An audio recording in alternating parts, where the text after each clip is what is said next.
अच्छा, तो वो कह रहा है कि आपने क्या करना है कि अगर आपके पास अगर मिसाल के तौर पे केनन आप कर रहे हैं, केनन में क्या करें आप, डिफरेंट मेथड यूज़ करके देख सकते हैं, या ये यूज़ कर लें या ये यूज़ कर लें। आप देखें कि कौन सा आपको अच्छे रिजल्ट दे रहा है। ठीक है, कौन सा फीचर स्केलिंग मेथड जो है वो आपको केनन पे अच्छे रिजल्ट दे रहा है, तो वो आप यूज़ कर सकते हैं। सही, ऑप्टिमाइज करना है आपने फीचर की स्केलिंग को। तो बड़ा इंपॉर्टेंट, यानी कि उसने एक पॉइंट बताया कि असल में जो फीचर स्केलिंग है वो भी आपका एक हाइपर पैरामीटर की तरह है, तो आपने इसको भी ट्यून करना है। लेकिन इसको ट्यून कैसे करना है, इसने आप हर चीज़ से पहले इसको ट्यून करना है। ठीक है, अच्छा जी, आगे आ गया आउटलायर्स की बात। आउटलायर्स जो हैं वो आपके डाटा को जो है वो बहुत डिस्टर्ब करते हैं। When we work with linear model there is another impact important moment that influences model training results. I'm talking about outliers. For example, in this plot, we have one feature x and target variable y. If you fit the simple linear model, its prediction can look like just like the red line. तो आपको मिसाल के तौर पे ये आपके feature space है, तो आपने एक मॉडल फिट किया जो कि मतलब कि रेड लाइन की तरह शो होगा। ठीक, इम्पैक्ट मॉडल। अच्छा, नहीं, एक मिनट, ये हम्म, तो ये जो है ना असल में रेड लाइन ये नहीं है, रेड लाइन ये है। थोड़ा सा रेड लाइन असल में ये है, यहाँ पे ये नज़र आ रही, लेकिन है ये। ठीक है, ये आपकी रेड लाइन है, और इसका कलर यहाँ पे मैं थोड़ा पिक्चर लेने में कुछ ऐसा है या क्या है। अब आपका मॉडल मिसाल के तौर पे, वैसे थोड़ा सा इसने नहीं एग्जांपल सही दी। असल में होना ये चाहिए था कि जैसे कि ना अ, आपका यहाँ पे पहले आपकी लाइन यहाँ पे फिट हुई है। मिसाल के तौर पे ये लाइन गलत है यहाँ पे ना, यहाँ पे लाइन फिट हुई हुई है और एक पॉइंट नया आ गया है जो कि पॉइंट यहाँ पे आ गया है, मिसाल के तौर पे ये वाला। ठीक है, एक्स, और उसमें यहाँ पे वाई की वैल्यू ये है, मिसाल के वाई की वैल्यू ये है, और एक्स की वैल्यू क्या है जी, फर्ज किया 10 है। ठीक है, अब क्या होगा कि इस पॉइंट की वजह से होगा ये कि जो आपका मीन स्क्वेयर्ड एरर है ना, मीन स्क्वेयर्ड एरर, वो जो है ना आपका चेंज हो जाएगा। ठीक है, वो मतलब ये है कि बढ़ जाएगा।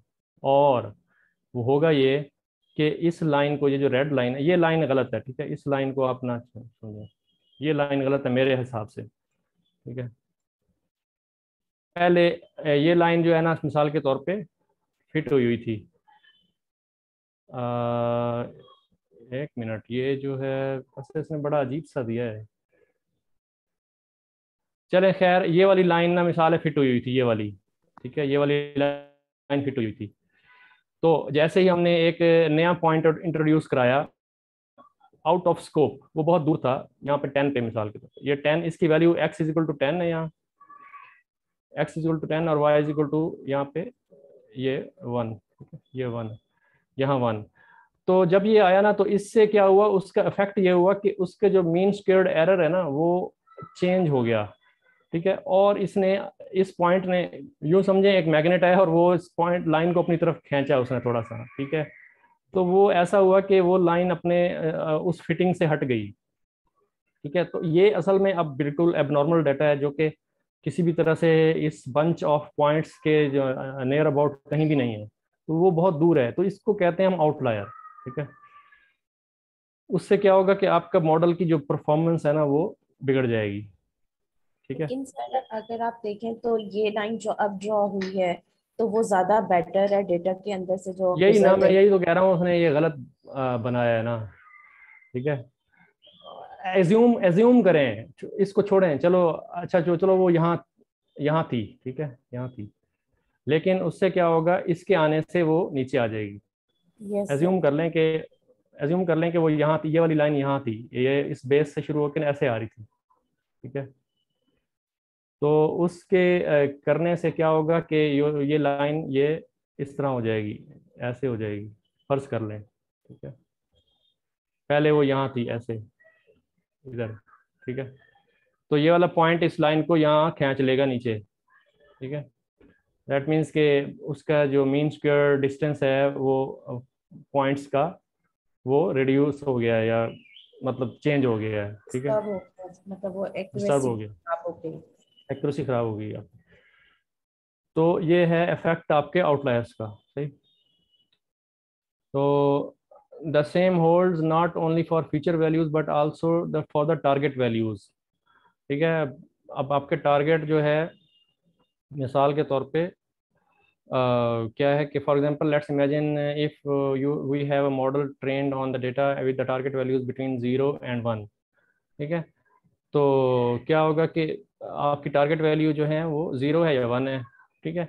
Let's think about what happens if we add a new sample with the training data with the target value of 1000, ठीक है। अब आपका जो y था, y हमारा टारगेट वेरिएबल था, ठीक है। टारगेट वेरिएबल को क्या हुआ कि वैसे तो उसकी नॉर्मली जीरो से बिटवीन 0 and 1 मतलब 0 या 1 रहेगी, लेकिन अगर बहुत हाई अगर कोई किसी की वैल्यू है टारगेट आउटपुट की और हम उसको अपने ट्रेनिंग डाटा में शामिल कर दें तो क्या होगा, वो बड़ा डिस्टर्ब हो जाएगा।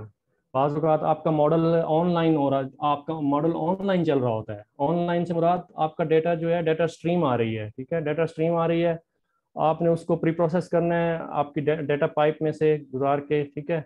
और आपने जो है पाइपलाइन में से गुजारना है उसको, खुद ब खुद ऑटोमेटेड प्रोसेस चल रहा होगा। अब कुछ ऐसा डाटा आ गया जिसकी जो ट्रेनिंग डाटा ऐसा आ गया जिसकी आउटपुट वैल्यूज़ जो हैं वो एबनॉर्मल हैं बहुत ज़्यादा, तो आपका मॉडल जो है ना ऑनलाइन ही परफॉर्मेंस अपनी गलत होना शुरू हो जाएगी, आपको पता भी नहीं चलेगा, ठीक है। पता तब चलेगा जब बहुत सारी कंप्लेंट्स आ चुकी होंगी, ठीक है।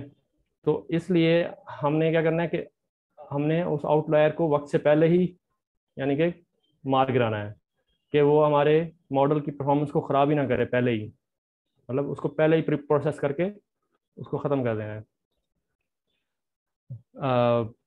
when we retrain the model will predict abnormally, सही।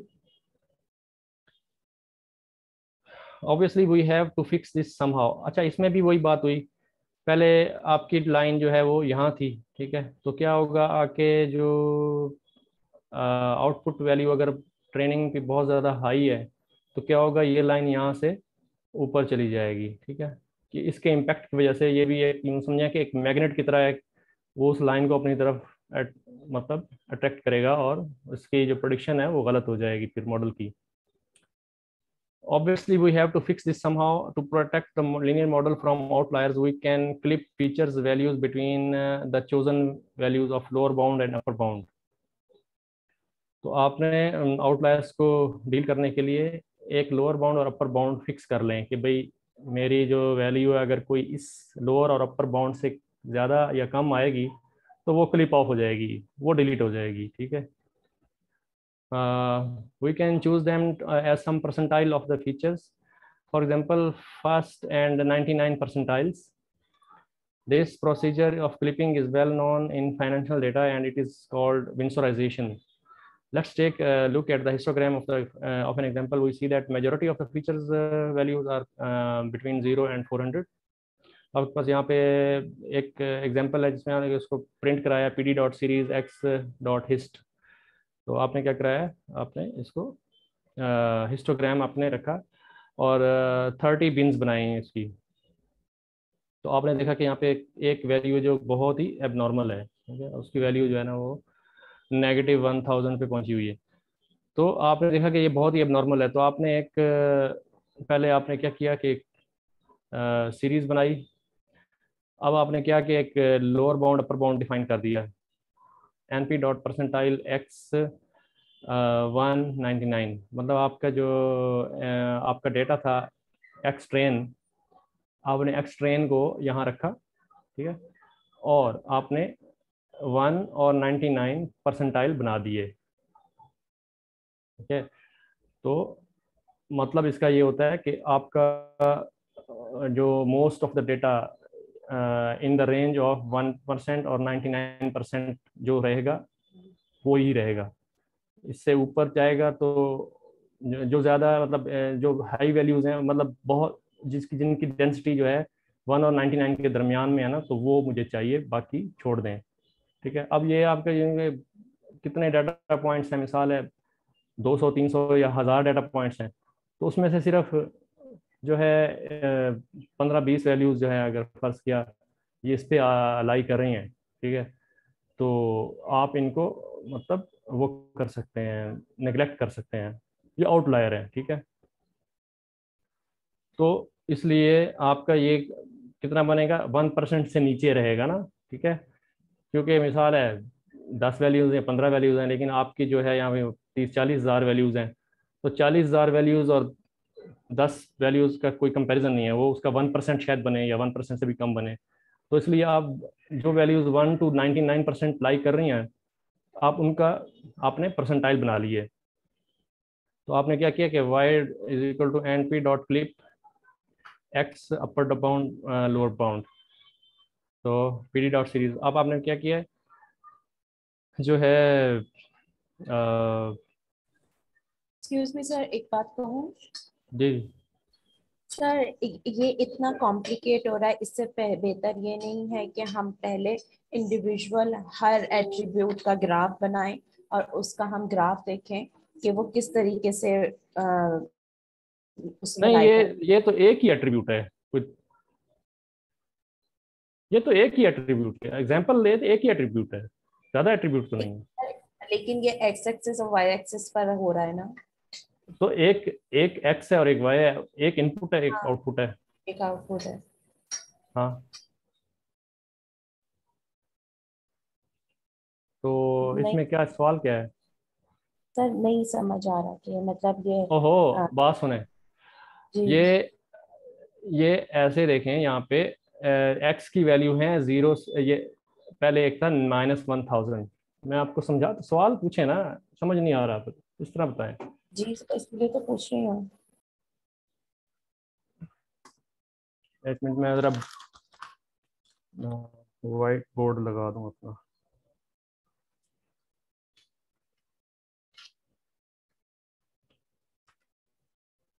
देखें, एक्स एक्स की वैल्यू यहाँ से आपको कितनी नज़र आ रही है इधर, माइनस वन एक्स की थाउजेंड -1000 से वो 380 तक मेरे ख्याल में, ठीक है, ठीक है, यहाँ जी पे। सर। जी और y की वैल्यू जो है वो मैक्सिमम कितनी नज़र आ रही है, मैक्सिमम? सर, जीरो पर ही है वो तो। जी सर वाई की वैल्यू तो उस पर जीरो ही दिख रही है। हाँ।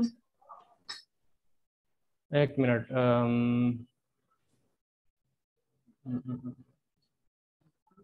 एक्चुअली वाई एक्सिस का मतलब ये है कि यहाँ पे जो है ना नंबर ऑफ बिन्स है ना आपके, जैसे कि एक मिनट, बिन्स 30, ये भी बिन्स 30 है, ये आउटपुट वेरिएबल नहीं है, ये आपका आउटपुट वेरिएबल नहीं है वाई, ये आपका वाई एक्सिस है। ये तो आउटपुट वेरिएबल है ना, ये इसने थोड़ा सा कंफ्यूज कर दिया इधर। ये आपका आउटपुट वेरिएबल है, लेकिन ये जो है ना ये आपका आउटपुट वेरिएबल नहीं है, ये है आपके नंबर ऑफ बिन्स हैं।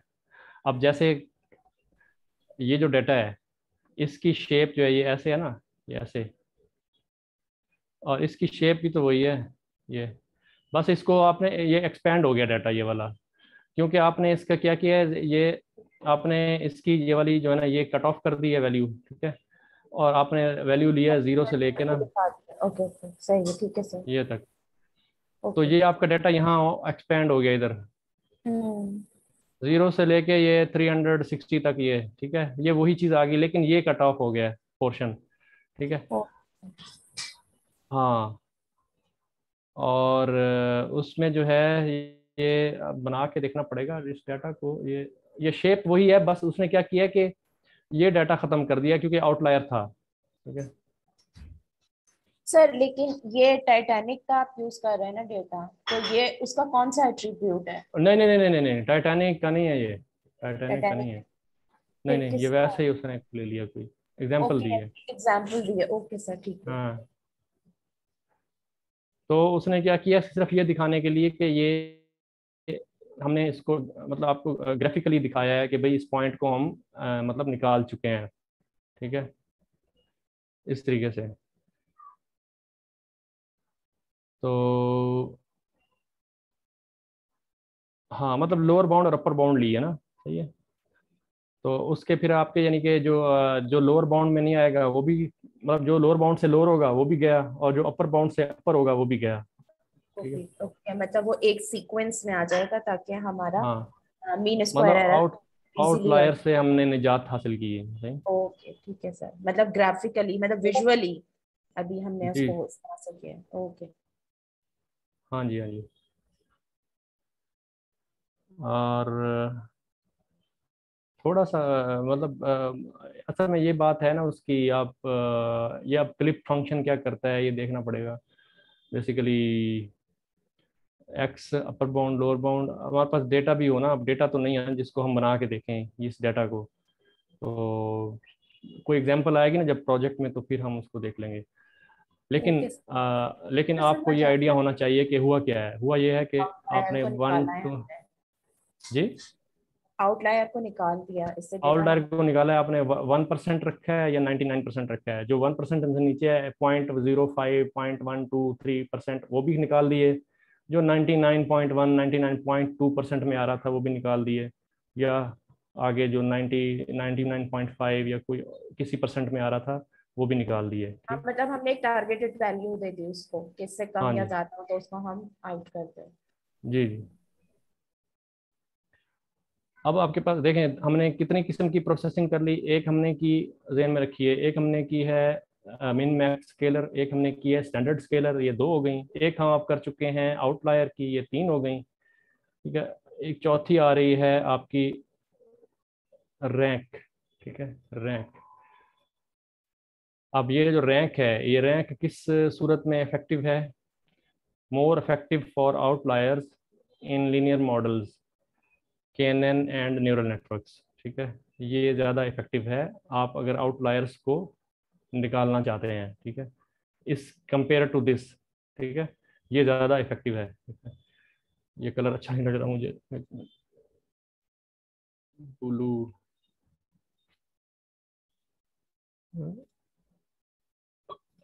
ये सही है। Another effective processing for numeric features is the rank transformation, ठीक है। Basically, it sets the spaces between proper assorted values to be equal. This transformation, for example, can be better option than min-max scalar if we have outliers, because the rank transformation will move the outliers closer to the objects, to the other objects. Let's understand rank using this. Rank क्या करेगा? Rank असल में आपके outliers को आपके normal points के पास पास ले आएगा, ठीक है। तो ये रैंक क्या करेगा? अब ये एक आपका आउटलायर है, तो रैंक क्या करेगा आपके, इसको एक नंबर दे देगा, छोटे वाले को छोटा नंबर, मिडल वाले को मिडल नंबर, और बड़े वाले को बड़ा नंबर, तो 0 1 2 हो गया। तो तो रैंक आपको तो जब सर आप, थर्ड नंबर पे आई ना, प्री जी, प्रोसेस, रैंक थर्ड नंबर पर आई ना, एक प्री प्रोसेसिंग, ये फोर्थ नंबर पे तो नहीं है, मतलब मेथड तो ये इसमें दिखा। हाँ हाँ, मतलब वो मैं उस हिसाब से कह रहा था, एक मिन मैक्स स्केलर है, एक स्टैंडर्ड स्केलर है, फिर एक और अब ये रैंक आपका स्केल, रैंक परसेंटाइल का मेथड हो गया। हाँ जी, परसेंट। अब ये रैंक का मेथड हो गया। अच्छा, वो जो तो अभी आप, आपने कहा परसेंटाइल कहलाएगा, ये रैंक अलग होगा। हाँ, ये रैंक का अलग है, मतलब आप रैंक भी यूज़ कर सकते हैं ना, ठीक है। लेकिन रैंक के लिए आपको साइफाई लाइब्रेरी इंस्टॉल करनी होगी। साइफाई, साइंटिफिक पाइथन कहते हैं इसको, SciPy, SciPy dot stats dot rank data. तो ये है आपका रैंक फंक्शन। रैंक फंक्शन आपके मतलब नंबरिंग कर देता है फ्रॉम बॉटम टू टॉप, ठीक है, फ्रॉम स्टार्टिंग फ्रॉम 0 to 1। जो भी डाटा आप देंगे, जो छोटा होगा तो वो 0 हो जाएगा, जो मिडल में होगा तो 1, और उससे बड़ा जो है वो 2। तो अगर ज़्यादा डाटा है तो फिर उस हिसाब से नंबरिंग कर देगा। लेकिन सर इफ, मोस्टली तो वो मिन मैक्स वाली यूज होती है ना, ये तो यूज नहीं होती।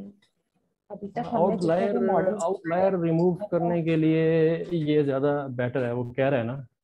मैं इसीलिए असल में मैं इसीलिए इस बुक की तरफ ज़रा थोड़ा सा कह था कि रैंक, अब इस तरह का रैंक का फंक्शन उधर नहीं है उसने डिफाइन, मेरा ख्याल है, मैंने नहीं देखा, अगर आपने देखा हो तो बताना। नहीं, लेकिन अभी रैंक मैं का उस बुक में नहीं बताया गया पता नहीं। है। अभी जो प्रिपेयर डेटा फॉर मतलब लर्निंग के लिए जो प्रिपेयर डेटा को कर रहे हैं, वो अब टॉपिक स्टार्ट होगा। मैं बेसिकली रिटर्न में नोट्स बना रही हूँ ना, इसलिए थोड़ी स्लो हो गई, तो पता हम्म। नहीं इसमें रैंक है नहीं है। हाँ लेकिन हमने सर नासिर से जितने भी मॉडल पढ़े हैं उसमें तो मिन मैक्स और ये यही वाले हमने वो पढ़े थे ना, डेटा को बैलेंस करने के लिए। नहीं, बस आप इस चीज़ पे ध्यान में रखें ना, ये देखें, ये मैंने कहा ना, ये आउटलायर्स जो है उसको मूव करने के लिए ये बेस्ट है। ओके, ठीक है। रैंक बेस्ट है आउटलायर्स को रिमूव करने के लिए। हाँ मतलब ज़्यादा अच्छा है ये, ठीक है। तो मतलब आप ट्राई कर सकते हैं ना, कभी आप मतलब एक ही मॉडल को आप रैंक से भी करके देखें, परसेंटाइल से भी करके देखें, ठीक है। तो जिससे तो सबसे जिससे, अच्छा रिजल्ट आए, हमारी एक्यूरेसी हाँ, सबसे अच्छी अभी है, जो हम बुक उसको। वो है ना आपकी, वो जो आप बुक पढ़ रही हैं उसके अंदर पाइपलाइंस आएंगी, पाइपलाइंस। पाइपलाइंस ऐसा जबरदस्त तरीका है, आप उसके अंदर ना बस एक ही पाइप के अंदर ना सारे में प्रोसेस डाल देते हैं, वो सारे का सारा प्रोसेस खुद ब खुद करता है अंदर। पाइपलाइन बड़ी जबरदस्त चीज़ है, तो आप Okay. पढ़ेंगे ना आपको पता चलेगा। हम्म। अच्छा, आगे आ गया। If you apply the rank to the sorted array, अच्छा सॉर्टेड अरे अगर हो, it will just change the values to the indices. अगर सॉर्टेड हो तो मतलब डेफिनेटली अगर सॉर्टेड है तो लाजमी बात है क्योंकि आपकी असेंडिंग ऑर्डर में है तो लाजमी बात है 0 1 2 उसके इंडेक्सेस में चेंज कर देगा उसको। और अगर आपकी सॉर्टेड नहीं है, it will sort this array, define a mapping between values and nice in the sorted manner, and apply the mapping to the initial array. Linear model KNN and neural network can be benefit from this kind of transformation if we have no time to handle outliers manually. Say, rank can be imported as a random data from SciPy. This is scientific Python. One more important note about the rank transformation is that to apply the to the test data, you need to store the created mapping of from feature values to their rank values. Or alternatively, you can concatenate, train and test before applying the rank transformation. तो ये बड़ा important है। तो ये क्या है कि ये चीज़ को आप बेशक अंडरलाइन कर लें, ये बहुत इंपॉर्टेंट है। अगर आप रैंक लगा रहे हैं अपने डाटा के ऊपर, या तो आप उस रैंक लगाने से पहले आप ट्रेन और टेस्ट वाले डाटा को इकट्ठा कर लें और उसके ऊपर रैंक लगाएं। अदरवाइज आपने जब रैंक लगाई है, ठीक है, उसके बाद आप टेस्टिंग को मतलब मॉडल ट्रेन करने के बाद आप टेस्ट डाटा को इस्तेमाल करना चाह रहे हैं, तो जो रैंक आपने लगाई है पहले ट्रेनिंग डाटा के ऊपर, उसकी जो सीक्वेंस आपने जो रखा हुआ है स्टोर, उसको स्टोर किया हुआ है, उसी को यूज़ करना होगा आपने, ठीक है। तो वो वगरना अगर आप ये नहीं करना चाहते तो फिर आप पहले ही मॉडल ट्रेन करने से पहले जब आप कर रहे हैं प्रोसेसिंग, तो आप ट्रेनिंग और टेस्टिंग डाटा को कॉन्केटिनेट कर लें, और कॉन्केटिनेट करके फिर उसकी रैंकिंग कर लें, ठीक है। आपके जी, अब हमने 3 पढ़ लिए मेथड, अब चौथा मेथड क्या है जी? Pre processing log transformation, square root transformation, ठीक है, ये भी एक ट्रांसफॉर्मेशन है। It is good for linear model, specially for neural networks. आपके पास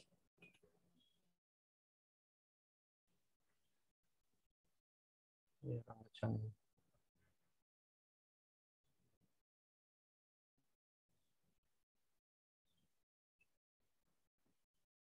there is one more example of numeric feature processing, which is often helps in non-tree based models and especially neural networks. You can apply log transformation through your data, or there is another possibility.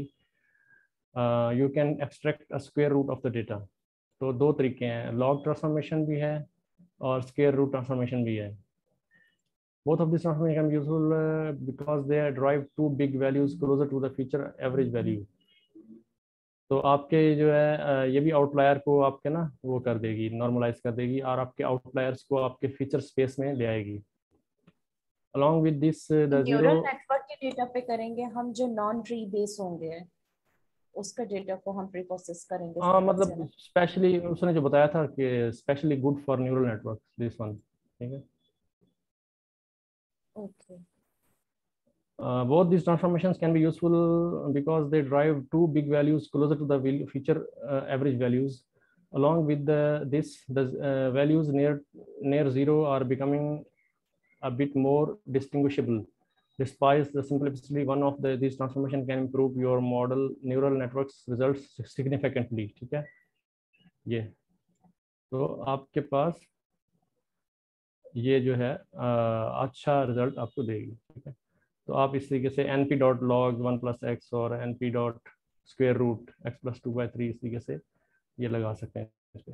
Another important moment that holds true for all pre-processing is that sometimes it is beneficial to train a model or on concatenated data frames produced by different pre-processing, or to mix model training differently pre-processed data. Again, a linear model KNN and neural network can benefit hugely from this.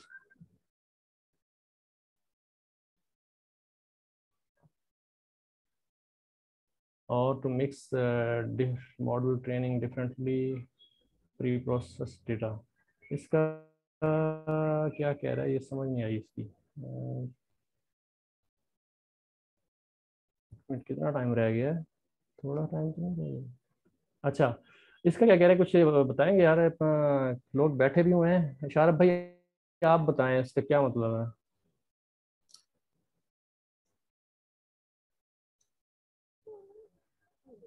शारफ भाई लगता है mic mute करके ना चले गए हैं, क्या हुआ। सर उनका माइक नहीं चल रहा है।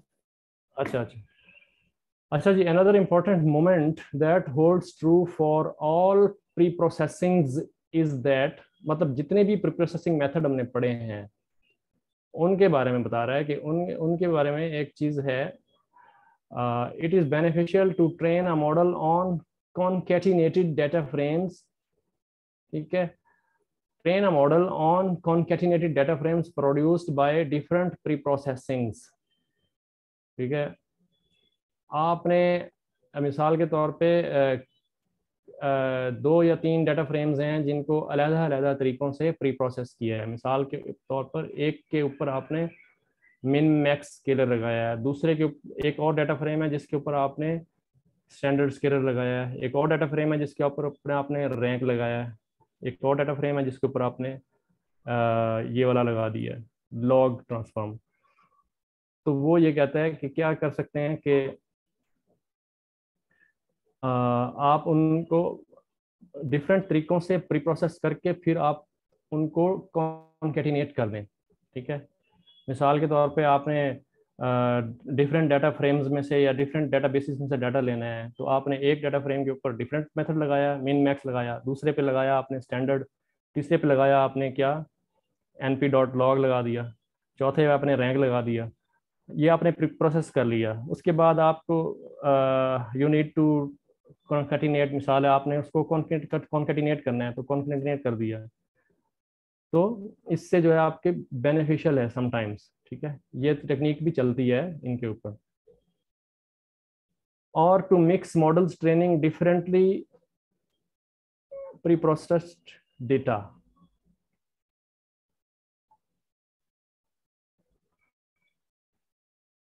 तो और दूसरा क्या है कि क्या कर सकते हैं, ट्रेंड मॉडल्स को आप मिक्स कर सकते हैं जो कि डिफरेंट प्रोसेसिंग से गुजरे हुए हों। मेरा जहाँ तक ख्याल है वो ये कहना चाह रहा है, यानी कि आपने एक डाटा फ्रेम के ऊपर, हो सकता है ये शायद वो कॉन्केटिनेशन की बात कर रहा हो कि मॉडल्स को आप कॉन्केटिनेट करते हैं, जैसे डीप लर्निंग में हमने पढ़ा था कि जब आप जैसे सिक्वेंशियल एपीआई यूज करते हैं। मॉडल होता सर प्रीट्रेंड मॉडल की तो बात नहीं हो रही। प्रीटेंड की नहीं, प्रीटेंड की नहीं हो रही, प्रीटेंड की नहीं हो रही, नहीं नहीं नहीं, ये हो रही है जैसे आई थिंक कि सिक्वेंशियल एपीआई नहीं होता जिसमें आप एक मॉडल ट्रेन करते हैं, फिर दूसरा करते हैं, तीसरा करते हैं, फिर उनके रिजल्ट्स को कॉन्केटिनेट कर देते हैं। ये उसकी बात हो जी रही है। Okay. Again, linear model CNN and neural network can benefit hugely from this. तो ये चीज़ें जो ये टेक्निक्स बताई हैं, तो इसको जो है हम इसको भी हाईलाइट कर लेते हैं। तो यहाँ पे आके हम रेफ़र करेंगे, बाद में आके इधर से हम आके रेफरेंस ले सकते हैं बाद में जब हम अपना चैलेंज कर रहे होंगे। ठीक है, अच्छा जी, आगे आ गया जी। To end this we have discuss numeric feature processing, how model choice impacts feature processing and what are the most commonly used pre processing methods. Let's now move to the feature generation. तो उम्मीद है कि feature जो scaling है ये हमने अच्छे तरीके से कर ली हुई है। तो इंशाल्लाह जब भी अब आगे कोई चैलेंज आएगा तो इसमें मसला इंशाल्लाह नहीं आएगा। ठीक है ना जी। आ गया जी generation. Feature generation is the process of creating new feature using knowledge about the feature and the task. ठीक है, it helps us by making model training more simple and effective. Sometimes we can engineer these features using prior knowledge and logic. ठीक है, आपके पास data domain, जो आपके पास domain जिस पे आप काम कर रहे हैं उसका प्रायर नॉलेज होना चाहिए आपके पास, यानी कि अच्छे से। ठीक है, यानी कि उसके आपके पास सब्जेक्ट मैटर जो है आपको पता हो कि मैं जो जिस चीज़ पे काम कर रहा हूँ उसका क्या मतलब नॉलेज क्या है, पीछे बैकग्राउंड में साइंस क्या है इसकी। ठीक है, sometimes we have to dig into the data, create and check hypotheses and use the derived knowledge and our intuition to drive new features. ठीक है, हमें न्यू फीचर खुद से बनाने पड़ जाते हैं। तो फीचर जनरेशन क्या है? ways to proceed, prior knowledge and exploratory data analysis। ठीक है, तो एक्सप्लोरेटरी डाटा एनालिसिस करें हम डाटा का, और हमारे पास नॉलेज हो डोमेन का कि जिस पे हम काम करने जा रहे हैं। Here we will discuss feature generation with prior knowledge, but it turns out an ability to dig into the data and drive the insights is what makes a good competitor a great one. तो आपके पास जो domain knowledge होना चाहिए, ठीक है, और आप data को अंदर से देख सकें, जांच सकें कि इसमें क्या क्या फीचर्स हैं, इन फीचर्स की क्या इंपॉर्टेंस है, उससे हम क्या नए फीचर्स बना सकते हैं, नहीं बना सकते। ठीक है, we will thoroughly analyze and illustrate this skill in the next lesson on exploratory data analysis. For now, let's discuss examples of feature generation for numerical features. तो हम अभी सिर्फ न्यूमेरिकल फीचर्स की बात करेंगे, लेकिन जब हम अगले सेक्शन पे जाएंगे जो कि एक्सप्लोरेटरी डाटा एनालिसिस है, नेक्स्ट वीक का या नेक्स्ट सेशन होगा, नेक्स्ट वीक होगा, तो उसमें हम डाटा एनालिसिस करेंगे और इस स्किल को ज़्यादा तौर से सीखेंगे कि के अंदर डिग आउट करें। ठीक है, डिग इन करें और हम देखें कि जी क्या इंसाइट्स हैं अंदर सारा। ठीक है, उससे फिर हम क्या रिजल्ट्स बना सकते हैं। तो ये सारा प्री प्रोसेसिंग है। ठीक है, और first let's start with the simple one. If you have a column real estate price and real estate squared area in the dataset, we can quickly add one more feature, price per meter square. Easy, and this seems quite reasonable.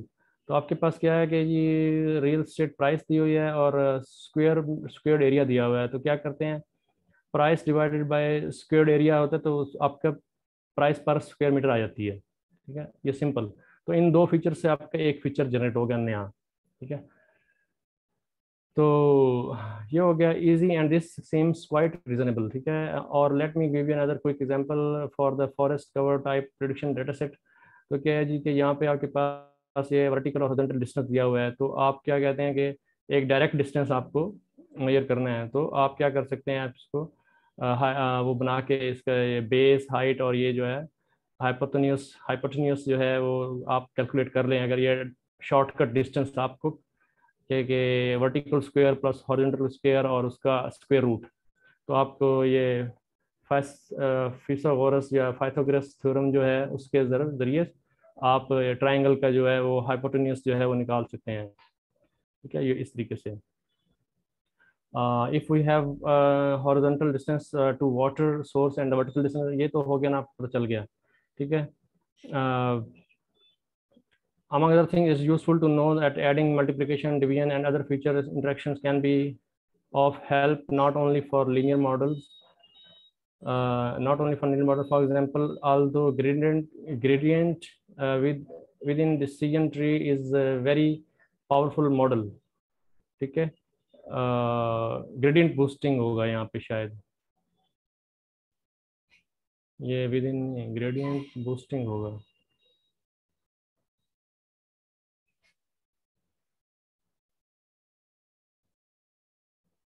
यहाँ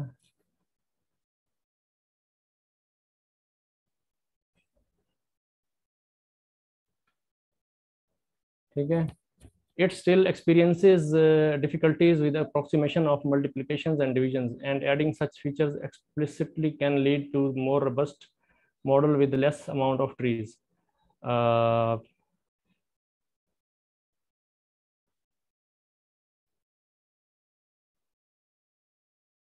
इसका थोड़ा सा ambiguity है मुझे इसमें, तो ये जो है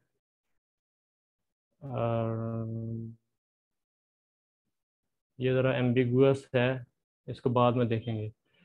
For example, although gradient boosting decision trees is very powerful model, it still experiences difficulties with approximation of multiplications and divisions. Another things among the other things क्या कह रहा है कि it is useful. अच्छा आगे थोड़ा सा रह गया वैसे. For example, although gradient boosting decision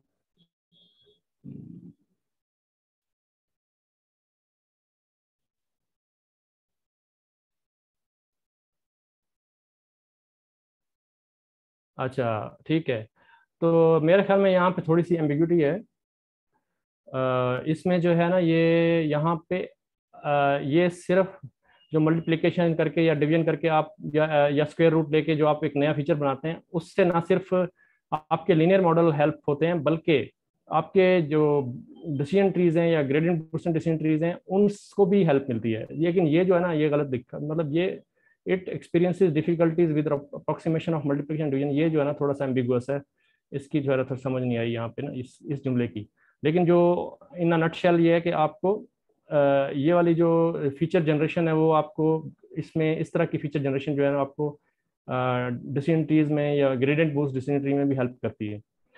The third example of feature generation for numeric feature is also very interesting. Sometimes if we have prices of product feature, we can add a new feature as indicating fractional part of these prices. For example, if some product is 2.49, the fractional part of this price is 0.49. This feature can help the model utilize the differences in people's perception of these prices. Also, we can find similar pattern in tasks which require distinguishing between a human and a robot.